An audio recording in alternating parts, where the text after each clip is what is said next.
Hey everybody, it's Erin Rain and welcome back to my Christmas card today. And today the freebie from scrapbook.com with any order is this beautiful set of flowers, and this yellow one is on that flower set too. I already pulled it off. I'm going to use this tan one. These two I'm going to save for another time, but this would also look super gorgeous on a Christmas card. Just change up the colors that you're thinking. Don't think traditional reds and stuff and go for it. Not quite sure if I could pull off the butterfly, but I'm sure if I had a little more time I could probably think of something.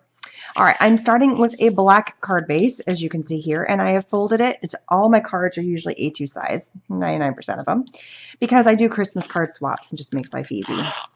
And as always, supply links are down below, so make sure you guys go check them out. And this card is also part and kind of a shout out to the blog hop that is happening.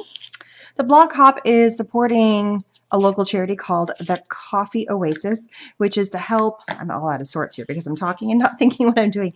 It's to help support the youth in the Seattle area. So they have a place to go and just kind of rest. So check out the blog. All the information is there. There's a ton of prizes. This is now the third time I've kind of mentioned it, but hey, head on over to my blog. The link is down below along with all the supply lists, and a portion of items bought and also just going to the sites and being a part of it is all helping me spread awareness, which is the whole part of it. So it's kind of a cool thing. All right.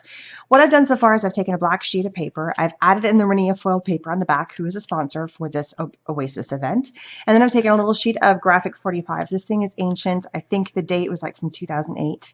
So this is not something I think you can get anymore, but I wasn't using traditional, like I kind of am using a traditional color, but I wanted to put something on the card that looked very Christmas. When you look at it, you're not going to go, is that Christmas? Is it not? Because if it wasn't for that paper and that stamp, you wouldn't know this was Christmas. It could go for anything else.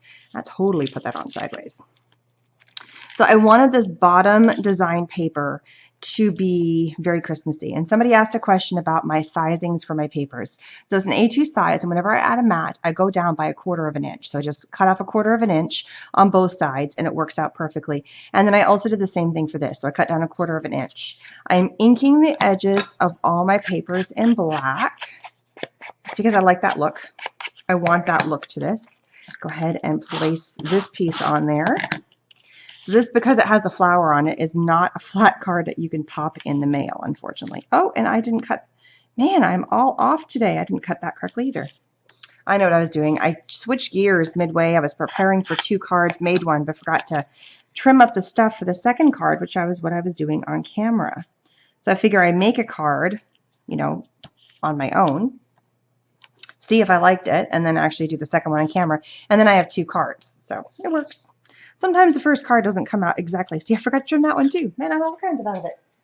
So all I'm doing is I'm layering. I've got a bottom layer. I can pop this here right along the edge, or I can drop it down. So I can decide where I want it, but I really want the band of the tan on top to be smaller and the pattern paper to really shine. So I'm leaving that space a little bit more open, coming in and sticking that down. So I don't have to be super perfect with how tall and short my layers are. And I can also play with it because my flowers are a different size. So I want to push this one up just a tiny bit more. So it works. You can kind of play with it on your own. I pulled out another sheet of this tan paper, and I pulled out, so I have this waffle flower. So it's a Christmas stamp. I like the size of this. It's Merry Christmas. It's nice and small. Sometimes you get stamps and they're so giant, and I don't have a ton of them. Oops, I gotta see where I want to place this. So this is just a little mat that goes on top of here. The flower rests on top of that, and it's enough to stamp in the Merry Christmas. So I think I'm just gonna wing it. Add a little more ink there. So just come in, wing it. The other one, I went as close to the edge as possible because my flower is quite big, and I did kind of go off the edge a tiny bit. This one, I'm just going to wing it, which I didn't do a very good job, so I gotta flip it over. Good thing there's 2 sides to the sheet of paper, right? Much better. Yay for having the same color on both sides. And truly, I am digging in my stash, finding old cardstocks, sheets of paper, adding in with some new stuff. So the new stuff is the flowers. I keep reusing the same stamp because it works great. I mean, why? You don't have to keep on using a different stamp every single time you make a new card. That seems kind of silly to me. There we go.